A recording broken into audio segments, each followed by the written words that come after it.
நம்ம Ashwin sweets and ஸ்நாக்ஸை ஆஸ்திரேலியாவுக்கு export பண்றதுக்கு கான்டாக்ட் பண்ணுங்க 737337556163. சற்று முன்னதாகத்தான் ரெய்டு நடக்குது, எந்தெந்த பகுதிகளில் என்ன திட்டம் அப்படின்றத பார்த்தோம். தற்பொழுது செந்தில் பாலாஜி கிட்ட 4 மணி நேரத்திற்கு மேலாக 10க்கும் மேற்பட்ட அதிகாரிகள் விசாரணை மேற்கொண்டதா சொல்லப்படுது. என்னென்ன விஷயங்கள் அதுல விசாரணைக்கு முதற்கட்டமாக எடுத்துக்கொள்ளப்படுகிறது? அவர்கிட்ட மட்டுமே விசாரணை நடத்த போறாங்களா? இன்னும் அடுத்தடுத்து யாரிடம் விசாரணை நடைபெறுவதற்கான வாய்ப்புகள் இருக்கு? என்ன நடக்கிறது?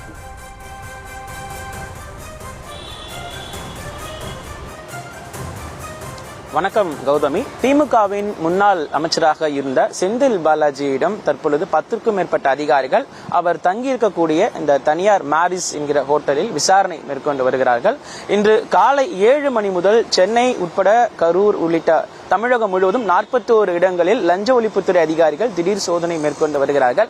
ஏற்கனவே செந்தில் பாலாஜி அதே போன்று முன்னாள் IAS ஆக இருந்த விசாகன் அவர் மேலாண்மை இயக்குநராக டாஸ்மாகில் இருந்தபொழுது பல்வேறு விதமான முறைகேடுகள் நடந்திருப்பதாக வந்த குற்றச்சாட்டின் அடிப்படையில் இவர்கள் உட்பட 4 பேர் மீது வழக்கு பதிவு செய்யப்பட்டிருக்கிறது.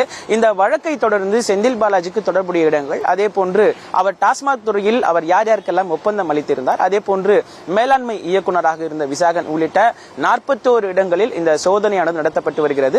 குறிப்பாக அனைத்து இடங்களிலும் 7 மணிக்கு மேலாக இந்த சோதனை நடத்தப்பட்டது. செந்தில் பாலாஜி தனியார் நட்சத்திர விடுதியில் தங்கியிருக்கின்ற காரணத்தினால் 3 வாகனங்களில் வந்த 10க்கும் மேற்பட்ட லஞ்ச ஒழிப்புத்துறை அதிகாரிகள் இந்த மாரிஸ் ஹோட்டலில் தான் தற்பொழுது தங்கியிருக்கக்கூடிய செந்தில் பாலாஜியிடம் 4 மணி நேரத்துக்கு மேலாக விசாரணை நடத்தி வருகிறார்கள். ஏற்கனவே தெரிவித்ததை போல லஞ்ச ஒழிப்புத்துறை அவர் மீதும் அதே போன்று அவர் டாஸ்மாக் துறையில் இருந்த பொழுது யார் யாரிடெல்லாம் ஒப்பந்தம் அளித்திருந்தார் என்பது தொடர்பாகவும் தொடர் விசாரணை நடத்தப்பட்டு வருகிறது. ஏற்கனவே வழக்கு பதிவு செய்யப்பட்ட பொழுது இந்த விசாரணை ஒரு பகுதியாக தான் குற்றம் சாட்டப்பட்ட நபருடைய பல இடங்களில் இந்த சோதனைகள் நடத்தப்பட்டு வருகிறது. அது மட்டுமில்லாமல் ராமேஸ்வரப்பட்டியில் இருக்கக்கூடிய செந்தில் பாலாஜியின் இல்லம், மூர்த்திபாளையத்தில் உள்ள அவரது உதவியாளர் சுப்பிரமணியுடைய இல்லம், கோயம்பள்ளியில் உள்ள கரூர் திமுக கிழக்கு ஒன்றிய செயலாளர் பாஸ்கருடைய இல்லம், அதே போன்று கோவை மாநிலத்தில் இருக்கக்கூடிய ரமேஷ் மற்றும் கார்த்திகுடைய இல்லம் உள்ளிட்ட முக்கியமான நபர்களிடத்திலும் இந்த சோதனையானது நடத்தப்பட்டு வருகிறது. டாஸ்மாக் மண்டல அலுவலகத்தில் சோதனையும் நடத்தப்பட்டு வருவதாக தகவல் வெளியாகி இருக்கிறது. குறிப்பாக இந்த சோதனையை பொறுத்தவரை டாஸ்மாக் தொடர்பாக தான் நடத்தப்பட்டு வருவதாக அதிகாரிகள் தகவல் தெரிவித்திருக்கிறார்கள். தற்பொழுது அவர் தனியார் நட்சத்திர விடுதியில் தங்கியிருக்கக்கூடிய அவரிடம் தொடர் விசாரணைகள் நடத்தப்பட்டு வருகிறது. எந்தெந்த துறைகளில், அதாவது இவர் யார் யாருக்கெல்லாம் ஒப்பந்தம் அளித்திருக்கிறார், ஒப்பந்தக்காரர்கள், அதே போன்று மேலாண்மை இயக்குனர் யார் யாருக்கெல்லாம் இந்த ஒப்பந்தத்தை வழங்கியிருக்கிறார் என்பது தொடர்பாக பல்வேறு விதமான கேள்விகள் இவரிடம் கேட்கப்பட்டு வருகிறது.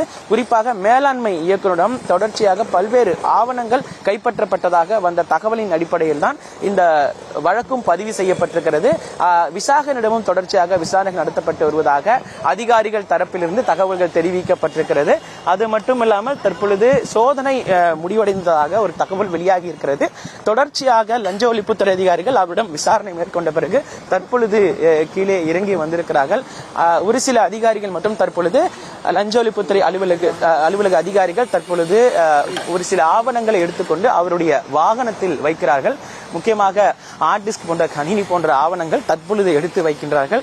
தொடர் விசாரணைகள் நடத்தப்பட்டு வருவதாக தகவல் தெரிவிக்கப்பட்டிருக்கிறது. மேலும் ஒரு சில அதிகாரிகள் இன்னும் மேலே அவரிடம் விசாரணை நடத்தப்பட்டு வருவதாக தகவல் தெரிவிக்கப்பட்டிருக்கிறது. ஒரு சில முக்கியமான ஆவணங்களை கைப்பற்றிய பிறகு தற்பொழுது அந்த ஆவணங்களை எடுத்துக்கொண்டு லஞ்ச ஒழிப்புத்துறை அதிகாரிகள் அவர்களுடைய ஆலந்தூர் இருக்கக்கூடிய அலுவலகத்திற்கு தற்பொழுது எடுத்து செல்கிறார்கள். அந்த நேரலை காட்சி தான் தற்பொழுது பார்த்து கொண்டிருக்கிறோம்.